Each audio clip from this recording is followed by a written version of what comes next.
आज की इस वीडियो में हम विज्ञान विषय का एक महत्वपूर्ण टॉपिक दर्पण पर आधारित सूत्रों पर चर्चा करेंगे और साथ ही उससे जुड़े न्यूमेरिकल पर भी बात करेंगे। यह वीडियो मूल रूप से प्रयोगशाला परिचारक के लिए बनाई गई है। तो चलिए देखते हैं। क्लास 10 का ये न्यूमेरिकल है जिसमें आपको दर्पण पर आधारित सूत्रों का उपयोग करके इसे सॉल्व करना है। इसमें कुछ टर्म होते हैं, जैसे इसमें फोकस होती है, दर्पण से वस्तु की दूरी होती है, दर्पण से प्रतिबिंब की दूरी होती है, आवर्धन होता है, वस्तु की लंबाई होती है और प्रतिबिंब की लंबाई होती है। तो चलिए इन सभी पर हम एक बार चर्चा करते हैं, उसके बाद हम इस न्यूमेरिकल को सॉल्व करना सीखेंगे। तो सबसे पहला जो दर्पण सूत्र होता है वह यहाँ पर दिया गया है, 1/f = 1/u + 1/v। अगर आप इसके न्यूमेरिकल को सॉल्व करोगे तो यहाँ पर आपको कुछ चीज़ें देखने को मिलेगी। सबसे पहला मान लेते हैं कि कोई दर्पण दी गई है। दर्पण में एक मुख्य अक्ष होती है और इसके जो बिंदु होते हैं उसे ध्रुव कहा जाता है। इसमें जो पहली बिंदु होती है उसे फोकस कहते हैं और दूसरी होती है उसे वक्रता केंद्र कहते हैं। जब किसी गोलीय दर्पण को दो हिस्सों में बांटा जाता है तो गोलीय दर्पण का जो केंद्र होगा वह उसका वक्रता केंद्र कहलाता है। तो उसे अगर आप दो हिस्सों में काट दोगे तो इस प्रकार दर्पण का निर्माण होता है। तो इस कोई भी गोलीय दर्पण है उसके केंद्र से जो दूरी होती है उसे कहा जाता है वक्रता त्रिज्या, और ये जो बिंदु है उसे कहा जाता है वक्रता केंद्र। और आपको सॉल्व करके या तो वस्तु की दर्पण से दूरी या फिर प्रतिबिंब की दर्पण से दूरी निकालना है। अगर आप इस सूत्र में देखोगे तो आपको u, v और f दिखेगा। यहाँ पर f जो है वह फोकस दूरी है, u जो है वस्तु की दर्पण के ध्रुव से दूरी है। मान लीजिए वस्तु यहाँ पर स्थित है तो इस दूरी को u कहा जाएगा जो कि वस्तु की दूरी होगी, और वहीं अगर प्रतिबिंब का निर्माण होता है तो उसे v कहा जाएगा।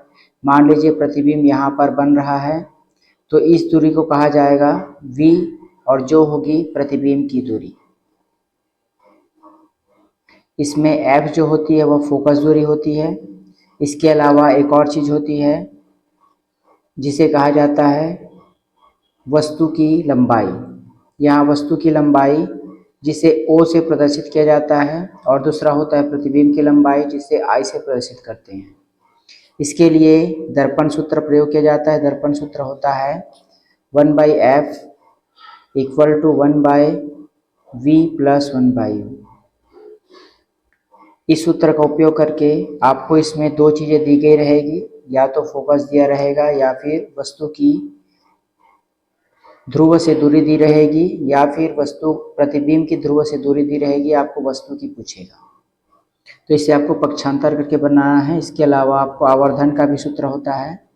आवर्धन को m से प्रदर्शित करते हैं तो आवर्धन का सूत्र होता है m = -v/u = I/o। इस सूत्र को आपको याद रखना है। इस सूत्र का उपयोग करके आप आवर्धन निकाल सकते हो। m = अगर आपको प्रश्न में दिया रहेगा कि प्रतिबिंब की ध्रुव से दूरी v आपको दी रहेगी और वस्तु की ध्रुव से दूरी u आपको दी रहेगी, तो आप इसका यूज करके आवर्धन निकाल सकते हो। या फिर अगर आपको वस्तु की लंबाई बोलेगा तो इस आवर्धन का यूज करके आप सबसे पहले प्रतिबिंब की लंबाई I होता है I/o, तो इस सूत्र का यूज करके आप प्रतिबिंब की लंबाई को निकाल सकते हो। O मतलब होता है वस्तु की लंबाई और I होता है प्रतिबिंब की लंबाई। तो ये सूत्र प्रयोग होते हैं। इसमें आवर्धन के हिसाब से आप प्रतिबिंब की प्रकृति को बता सकते हो। यदि m का वैल्यू = 1 आता है, इसका मतलब है कि जो प्रतिबिंब होगा वह वस्तु की लंबाई के बराबर होगा। वहीं अगर m का वैल्यू 1 से कम आता है तो इसे देखकर आप बता सकते हो कि जो वस्तु है प्रतिबिंब वस्तु से छोटा बना है, और अगर m का वैल्यू 1 से ज़्यादा आता है तो जो प्रतिबिंब है वह वस्तु से बड़ा बना है। इसी प्रकार दर्पण के सूत्र में चिन्ह परिपाटी प्रयोग किए जाते हैं। चिन्ह परिपाटी को देख लेते हैं। यहाँ पर एक दर्पण का प्रयोग किया गया है। तो हमेशा माना जाता है कि जो वस्तु है उसे बाईं ओर रखी गई है। वस्तु को हमेशा बाईं ओर रखा जाता है और बाईं ओर रखी वस्तु को हम निगेटिव लेते हैं, माइनस चिन्ह का प्रयोग करते हैं। जबकि ध्रुव से बाईं ओर की दाईं ओर की वस्तु को हम प्लस लेते हैं। अगर कोई वस्तु मुख्य अक्ष के ऊपर स्थित है तो उसे प्लस लिया जाता है और वहीं मुख्य अक्ष के नीचे स्थित रहेगा तो उसे माइनस लिया जाएगा। इसमें आपको एक चीज़ याद रखना है कि u का वैल्यू जो को आपको हमेशा प्लस लेना है, हमेशा यह धनात्मक होती है। v का वैल्यू धनात्मक भी हो सकती है या फिर ऋणात्मक हो सकती है। यह निर्भर करेगा कि प्रतिबिंब किस स्थिति में है, किस दिशा में है। तो चलिए देखते हैं स्पर्धायुक्त न्यूमेरिकल को देखते हैं और देखते हैं कि यह किस प्रकार बनेगा। तो सबसे पहला यहाँ पर प्रश्न में दी गई है कि 10 सेंटीमीटर फोकस दूरी वाले गोलीय उत्तल दर्पण के ध्रुव से 15 सेंटीमीटर दूरी पर स्थित दर्पण द्वारा बनने वाले प्रतिबिंब की प्रकृति, स्थिति और आवर्धन भी आपको ज्ञात करनी है। तो सबसे पहला प्रश्न में दिया गया है f का मान जो कि है 10 सेंटीमीटर। f का मान को आपको माइनस लेना है क्योंकि यहाँ पर अवतल दर्पण प्रयोग हुआ है। अवतल दर्पण की स्थिति में आपको f के वैल्यू को माइनस लेना है, फोकस को माइनस लेना है। जबकि उत्तल दर्पण की स्थिति में आपको f को प्लस लेना है। अब अगला इसमें दिया गया है ध्रुव से 15 सेंटीमीटर की दूरी पर स्थित है। तो जो वस्तु है वह 15 सेंटीमीटर की दूरी पर स्थित है। तो यहाँ पर u को आपको -15 लेना है क्योंकि मैंने अभी बताया कि u का मान हमेशा माइनस होता है। जो वस्तु होती है वह हमेशा दर्पण के बाईं ओर स्थित होती है। तो इसमें आपको v का मान निकालना है, प्रतिबिंब की ध्रुव से दूरी और आवर्धन m का मान निकालना है। तो यहाँ पर हम दर्पण सूत्र प्रयोग करेंगे। दर्पण सूत्र होता है 1/f = 1/u + 1/v। तो यहाँ पर हम मान रखेंगे f के जगह -10, u के जगह हम रखेंगे -15 और यहाँ पर आप देख सकते हो v के जगह आपको v ही यूज करना है क्योंकि इसका वैल्यू आपको निकालना है। उसके बाद आपको 1/-15 को पक्षांतर कर देना है तो ये -15 + 15 बन जाएगा। और इस प्रकार आपको जब इसे सॉल्व करोगे तो सॉल्व करने के बाद आपको मिलेगा -1/30। जब आप इस 30 को पलटा दोगे तो आपको v का वैल्यू मिलेगा, वो होगा -30। तो यहाँ पर -30 को देखकर आप निर्धारित कर सकते हो कि जो प्रतिबिंब की स्थिति है वह दर्पण से वस्तु की दिशा में है। वस्तु बाईं ओर स्थित है तो प्रतिबिंब भी बाईं ओर स्थित है, इसी कारण माइनस आंसर आया और साथ ही यह 30 सेंटीमीटर की लंबाई का होगा। अब दूसरा है आपको आवर्धन निकालना है। आवर्धन का सूत्र होता है -v/u। तो यहाँ पर आपको v की जगह -30 लेना है और u की जगह -15 लेना है। तो इस प्रकार माइनस माइनस प्लस हो जाएगा और इस दोनों को घटा दोगे तो आपको आंसर आएगा -2। अब इस -2 को आप प्रकृति को निर्धारित कर सकते हो। -2 का प्रयोग करके आप बता सकते हो कि जो प्रतिबिंब है वह उल्टा है और वास्तविक है। माइनस साइन हमको बताता है कि जो प्रतिबिंब है वह उल्टा बना है, नीचे की ओर बना है और यह वास्तविक है। और दूसरा 2 बताता है कि वस्तु जो है दुगना बड़ा है। अगर m का मान 1 से बड़ा है तो वह बताता है कि बड़ी आकृति का है और यहाँ पर 2 लिखा है मतलब यह दुगनी आकृति का है। चलिए अगला प्रश्न देखते हैं। अगला प्रश्न भी इसी प्रकार का है। यहाँ पर दिया गया है एक गोलीय उत्तल दर्पण। एक गोलीय उत्तल दर्पण है जिसकी वक्रता त्रिज्या 30 सेंटीमीटर दी गई है। यहाँ पर वक्रता त्रिज्या है तो वक्रता त्रिज्या का प्रयोग करके आपको सबसे पहले फोकस निकाल लेना है। तो फोकस का सूत्र होता है r/2। यहाँ पर r वक्रता त्रिज्या है, जो फोकस होती है वह वक्रता त्रिज्या की आधी होती है।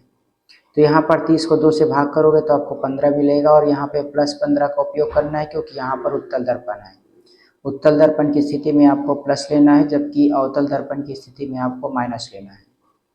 अगला है दर्पण से 12 सेंटीमीटर दूरी पर रखी वस्तु का प्रतिबिंब कहाँ बनेगा और कैसा बनेगा। तो 12 सेंटीमीटर की दूरी पर है तो आपको u को 12 लेना है, और जैसा मैंने बताया कि u का वैल्यू हमेशा माइनस होता है, तो यहाँ पर आपको u को -12 लेना है। फिर आपको दर्पण सूत्र का प्रयोग करना है।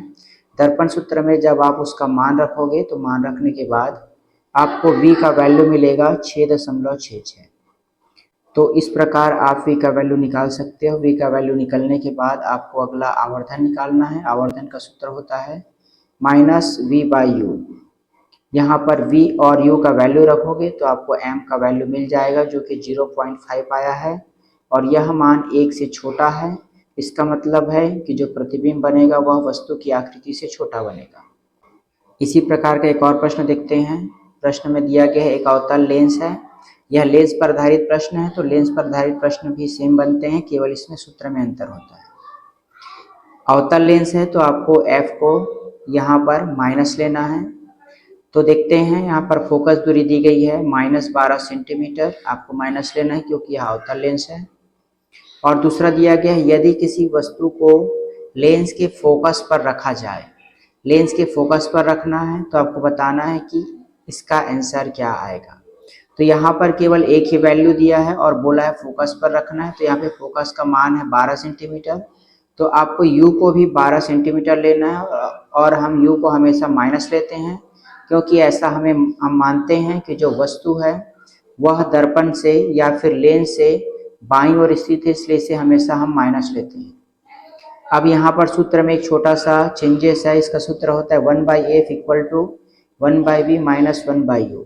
दर्पण के सूत्र में हमने देखा था कि बीच में प्लस होता है, लेकिन यहाँ पर माइनस है।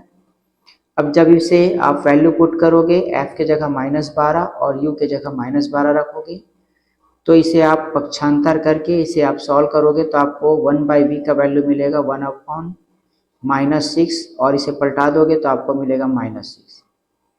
तो इस तरह आप प्रतिबिंब की स्थिति को ज्ञात कर सकते हो, उसकी प्रकृति भी ज्ञात कर सकते हो।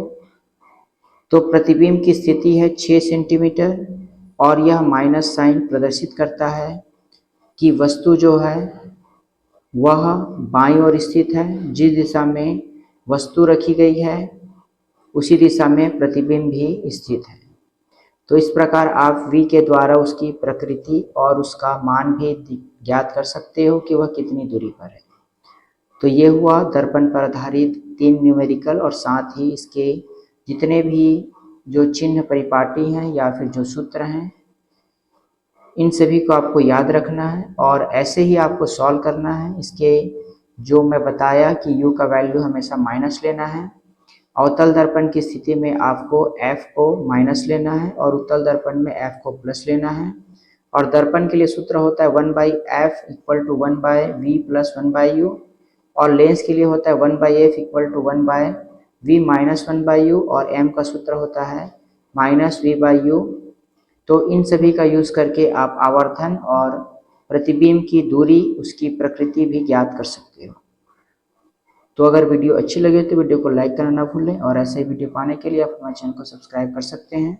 हमारे चैनल पर आपको प्रयोगशाला परिचालक विज्ञान विषय के ऐसे वीडियो उपलब्ध होंगे। मिलते हैं अगले वीडियो में, तब तक के लिए धन्यवाद।